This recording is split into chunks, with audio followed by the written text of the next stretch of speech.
usual, the governor is not wearing a coat. I gave my coat to my wife, now. That's true love.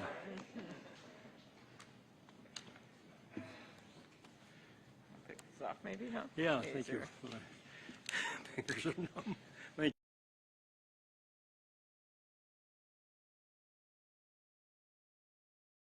This is off the record. Don't worry, Croman's not here. I shouldn't have insulted the Packers if I wanted to keep this off the record, right? I don't even can't imagine what you said. All right. I'm Mark Dayton, former governor of Minnesota, and now a proud member of the Alight's board of directors. I traveled to Afghanistan in a 6-member U.S. Senate delegation 20 years ago in January of 2002, 3 weeks after the U.S. military had routed the Taliban. We met with President Hamid Karzai, who told us that the Taliban had looted the national treasury and the government was essentially bankrupt. He pleaded with the U.S. to provide the financial and technological support to rebuild his country. Instead, the Bush administration fabricated a nuclear threat to invade Iraq, and Afghanistan was left in languish economically. 20 years later, Afghan citizens paid the terrible price of their country again being taken over by the Taliban. 75,000 were evacuated to the United States, where they've been housed in military bases. Now they're moving to permanent homes in states like Minnesota. Alight has been asked by the Minnesota Department of Human Services to furnish and find and furnish homes for some 1,400 Afghan individuals and families, ranging from single men to families of up to 11. You'll hear shortly from a couple of the individuals who have been leading that incredible effort. But first, I'd like to introduce our senior senator, Amy Klobuchar, who's just returned from another turbulent spot, the Ukraine. Senator Klobuchar made us all very proud in her sensational run for the presidency 2 years ago, and she continues to lead in another turbulent spot, the U.S. Senate, which nevertheless provided $13.3 billion last year for Afghan resettlement efforts. Senator Klobuchar. Oh, thank you, Mark. Thank you. It is truly an honor to be here with the governor and remembering his leadership, which has been continued, of course, with Governor Walz, but in particular, Governor Dayton's leadership when it came to humanitarian issues and his experience as a senator, which then, when he got to be governor, helped with so many of our issues with immigrants and refugees. And I am so glad he's involved in this important cause as a board member of Alight. And I want to thank Caroline Griffith from Team Rubicon, who is with us, as well as Sonia Anisia-Siun. Did I get that almost right? Oh, almost. Doesn't sound like it. Who will introduce herself as well.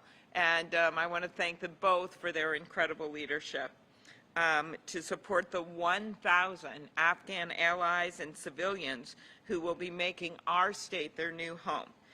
We know what a long journey this has been for them with so many obstacles. Many, as the governor knows, sacrificed so much for our troops and for our country, and it is not just our obligation to help them in return, it is our privilege and honor to assist them. I think you all know Minnesota has always had a very strong and rich history of welcoming refugees. They are a part of the fabric of life in our state, and so that's why we're here to say we welcome these 1,000 refugees.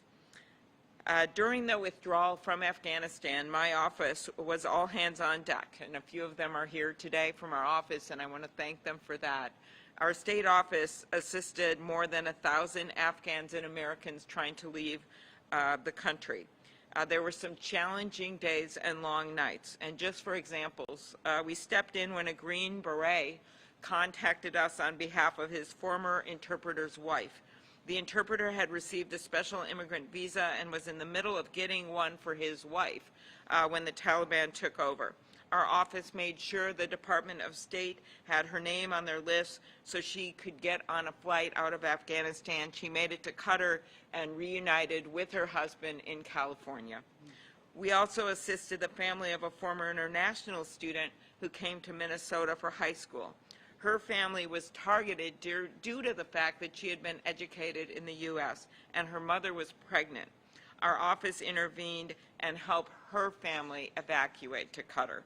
We're continuing to engage on behalf of people with pending special immigrant visa cases and humanitarian parole applications. So if you know of anyone navigating the system right now from Afghanistan, people should feel free to contact our office. Our caseworkers have said this is some of the most meaningful work that they've ever done.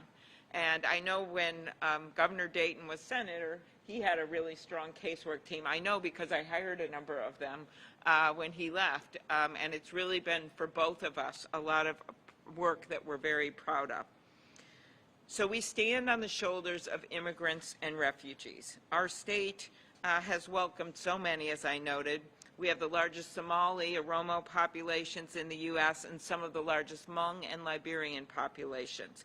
I hope that this new group of Afghan evacuees will be able to look at the many groups who have found stability and opportunity in our state and see that as an inspiration. And one other thing I'd like to add, we know we have a workforce shortage right now in our state, particularly in certain areas in healthcare in a big way, and many of our immigrant workers from the past have worked in healthcare or at assisted living. We also know we have a shortage in tourism, in agriculture. I actually was up in Moorhead a few months ago and met an Afghan immigrant who'd been here for 5 years who was working up at the hotel there in Moorhead. And he told me about how he was trying to help people to get in. So we know from an economic standpoint that these refugees, many of whom are highly educated, will be of great help, no matter what their education level is, for our state. So I think Minnesotans should keep in mind that this is a combination of the good thing and right thing to do from a moral standpoint, but it's also the right thing to do for our state right now from an economic standpoint. So thank you, everyone, and I think we'll turn this over, Governor, to Sonia. Thank you very much, Senator, and thank you for your outstanding leadership. And now I'd like to introduce Sonia Annunciacion, who's the Alight's project lead for the Afghan Homes Project. Both of Sonia's parents were born in Afghanistan, and she has several relatives who still live there. Sonia has been spearheading Alight's heroic efforts to provide warm welcomes in sub-zero Minnesota January. Sonia. By the way, I love the frozen food over there, just in case we need to remember that you need an extra freezer. Thank you so much, Governor Dayton, for the warm introduction. We're honored to have both you and Senator Klobuchar here with us today to show your support of Alight and Team Rubicon's Welcome Home program. Like many of you, I watched what was happening in Afghanistan and wondered what I could do to help. Both of my parents were born in Afghanistan, so this hit closer to home for me, especially since we still have family living there that we speak with regularly. I needed to do something. I took it upon myself to organize donation drives and fundraisers. I also launched a sponsorship program pairing Afghan evacuees with local Minnesota families who could help them with immediate needs like clothing and personal care items. These efforts led me to Alight. I have since come on board as Alight's Afghan Response Project lead, where my passion for helping people build meaningful lives is shared across the entire organization and brought to life by the work that they do. Taking cues from Minnesota's Afghan community, Alight and Team Rubicon are in the process of preparing homes for 250 families arriving in the Twin Cities from Afghanistan. And we are counting on the hospitality of Minnesotans to help us make it happen. Some of whom have already joined our efforts, including the state of Minnesota, 2 Men and a Truck, sports teams such as the Minnesota Vikings and the St. Paul Saints, and Halal Groceries, just to name a few. Families are coming with little to nothing. They have endured trauma and hardships and have been in transition for months. Our goal is to create a safe and comfortable home for for them to build a meaningful life. Home can make all of the difference. We are fully furnishing and stocking these empty spaces and transforming them into human-worthy family homes, including things like couches, beds, dishes and towels, but also culturally specific items like prayer rugs and tea sets. There's no denying this is a big deal and a big job, and we need help.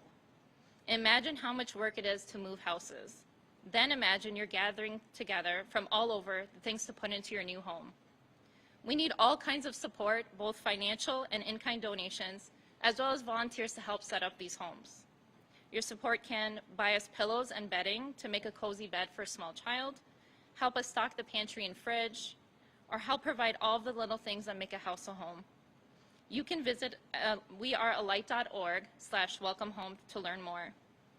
We want to create the warmest welcome possible for Afghan families arriving in Minnesota and provide an environment where they can thrive.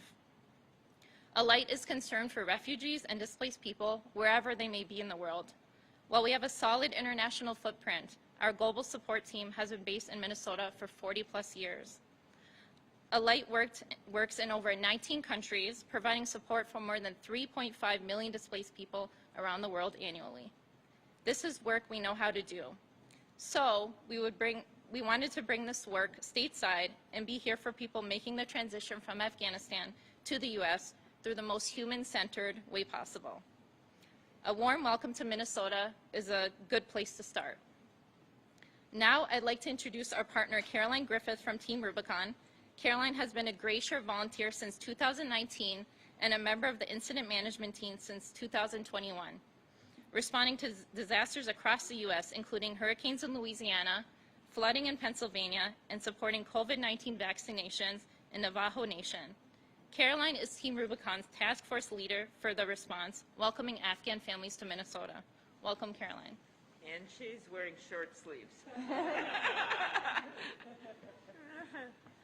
Thank you, everyone, for being here. I'm on so many planes, I'm going to keep my mask on, but I'll make sure that y'all can hear me. So good afternoon. Thank you all so much for being here. Thank you, Senator and Governor, for your support of these efforts.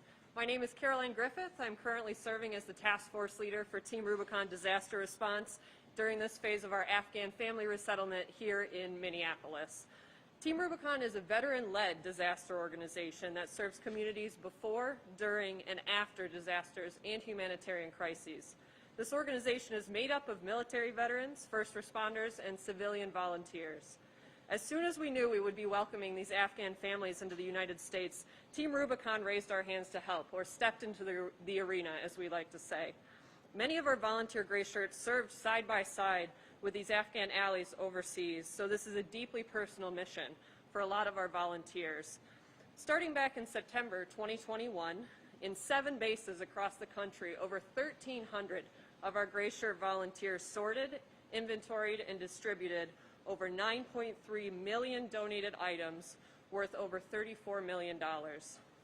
Now, as Afghan families start moving into their new communities and their homes, we have expanded these efforts.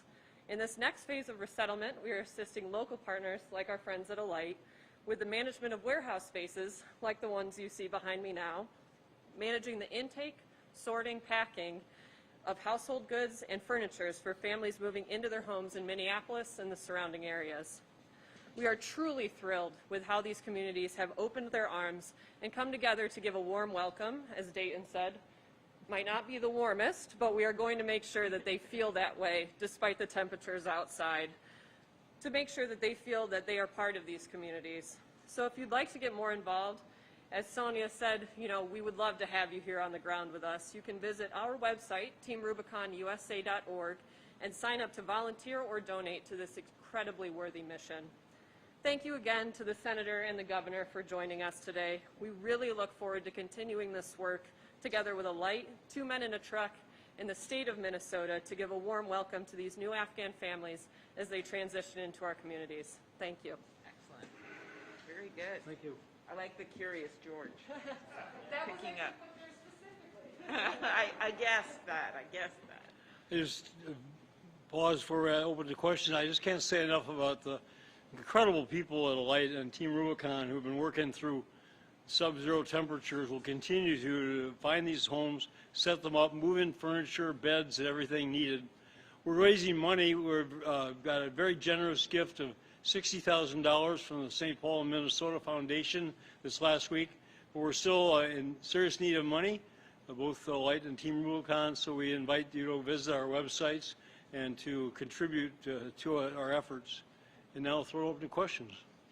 Governor, are there any logistical challenges when you're talking about bringing 250, new families into an area that they may be unfamiliar with? Huge logistical challenges, and I think I'll ask Sonia or Annie to respond. Take off your coats and join us. Yeah. Because the challenges are enormous, and what these families have gone through and continue to go through is just heart-rending. Hi there. There are a lot of logistical challenges when it comes to supply chain. Just getting these items into these homes as quickly as we have to within the next 2 months has been a challenge, as well as with everything that's been going on with COVID in terms of volunteers to help us out in these units and get these items set up. What about dealing with, you're talking also probably a lot of folks who are dealing with traumas. How are you assisting with that? It's a lot to unpack, and luckily we have a lot of organizations that are here to help. We hope that we can help with these things later on down the road when we're done with this initiative. But I know that there are a lot of organizations that are assisting. There's an Afghan community out there who's looking to help as well and helping as we speak with the trauma. I know a lot of times, sometimes viewers might see this and think, oh, I have an extra bed or a mattress. Instead of thinking of, financial help, why can't I just donate items? Would not be helpful? What would you say to that? A lot of these families are coming from well-established homes in Afghanistan. And so we want to feel them as welcome as we can. And so we're asking for new and unused beds, couches, pillows. We want to give them what we would want in a new home for ourselves. I think one other thing as we look to the long haul is so that they're going to be able to work is the path to citizenship. And because of the way they came over and they have to use asylum, a lot of their documents may have been destroyed because they didn't want to show they helped the U.S. or the Taliban. So that they didn't want the Taliban to see they helped the U.S., I should say.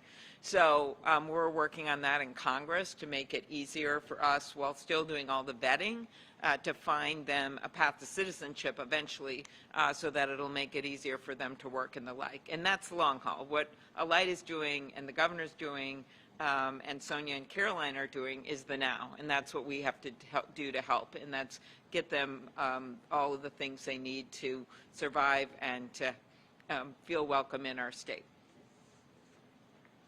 Don't go away, Sonia. I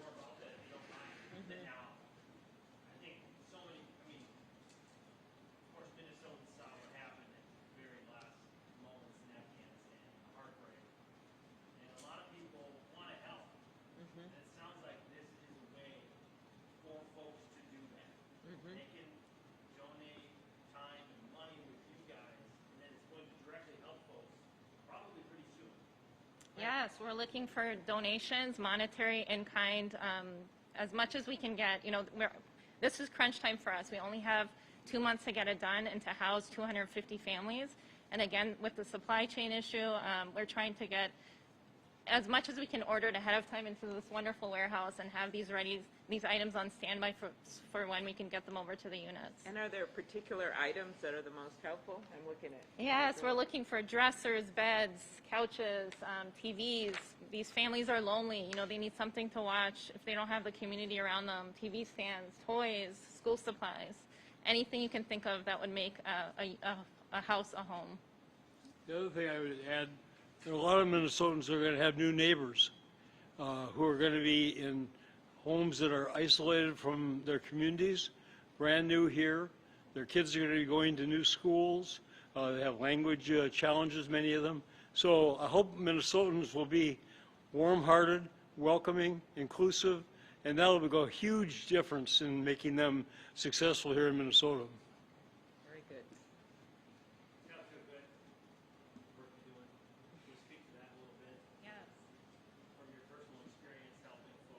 Sure. Yeah, as I mentioned, my parents are both from Afghanistan. I wasn't lucky enough to visit Afghanistan myself, but every Afghan I've met has felt like someone from my family. I feel a really strong connection. And so when I meet these families, part of joining Alight, I wanted to work with the team on creating a really warm home for them, and not just the basics. I wanted to have the things that would make an Afghan feel like their culture is valued. So prayer rugs, tea sets, a lot of the things that they eat on a regular basis. And so I've met a lot of these families, and they've gone through a lot. They've given up their families. They feel guilt for leaving their families behind, but they had to do what they had to do to keep their families safe. A lot of them were in danger, and they had to escape that. They had to make a really tough decision to leave. And now they're in this brand new place. They don't know the language. They're working frantically to learn the language and find jobs, but they are appreciative of the support. Minnesota's been great. Regardless of faith and ethnicity and political views, everyone's just really stepped in to help and support the cause. For people who are watching who might want to volunteer, what's a good volunteer type of time commitment and things like that? Yes, I encourage anyone who'd like to volunteer to visit our website at wearealight.org/welcomehome. We're looking for volunteers to help us set up these homes. So sign up for a shift. As many shifts as they like, we welcome it. You had mentioned long-term here. Is there anything in the short term that Congress and the federal government is going to do to try to help expedite and deal with some of these more immediate issues when dealing with refugees? Yes, and that was mentioned. There's actually been money set aside to help with the refugee resettlement, which is really important because it is, from the very beginning, we have to have vetting. That's what we do, and it's a very important part of bringing in new immigrants and refugees. So that's money set aside for that, and then to help with the resettlement, as we've done in the past. So we've done that, but then part of my job, in addition to promoting these incredible efforts in Minnesota, is to look at the long term, is so that they can then be able to get gainful employment and be able to stay in the state. And so that means what their status is. So we've got to work on that in the long term. But I think right now what they're going to be looking for is a Curious George and a microwave and ways to feel part of the community. So everyone can do their part. You want to add a website for Rubicon? I'll take one more question. Everybody, So thank you all so much for asking. One of the things we love most about responding to disasters, there are so few positives, right, in that immediate response. One of the things we can always count on are the citizens of the United States going, listen, I want to get involved. How can I help? So our friends at Alight, fantastic organization, absolutely welcome to volunteer with their teams for the move-ins. If you're a counter, if you love doing inventory, if you're a fan of spreadsheets, we would love to have you in the warehouse. We have everything available from a single day, so you have a Saturday open. We would love to have you here. Anything up to long term. If you have a couple weeks off from work, we would absolutely adore having you in the warehouse with us. So our website, again, is teamrubiconusa.org, and one of our hashtags is earn your shirt. So we would absolutely love to have you earn your shirt with us in the warehouse for this extraordinarily worthy mission. Thank you. very good. Any last question? Are they aware of this call? I mean, they're here. Has there been some discussion about that? I mean, I don't know.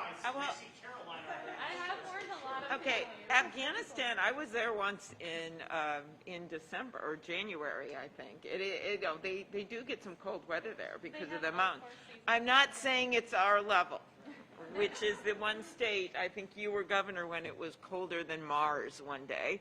So maybe they haven't had that experience, but they don't. It's a place that can get some cold weather. It's very cold right now. It's winter, and so it's a crisis right now in Afghanistan. People Yeah. don't have the winter jackets. They don't have the winter hats. It's a really dire situation there right now. Yeah, yeah. Okay, So if anybody wants to send her one-on-one or anyone else, Yeah. go ahead. Thank you very much. okay, it was great. Good job, Good. Mark. Thank you. Thank you. See you, yeah. All right. Thank you so much, This was Senator. fun. It's a Well, I pleasure hope meeting you. maybe when it's warmer we can end this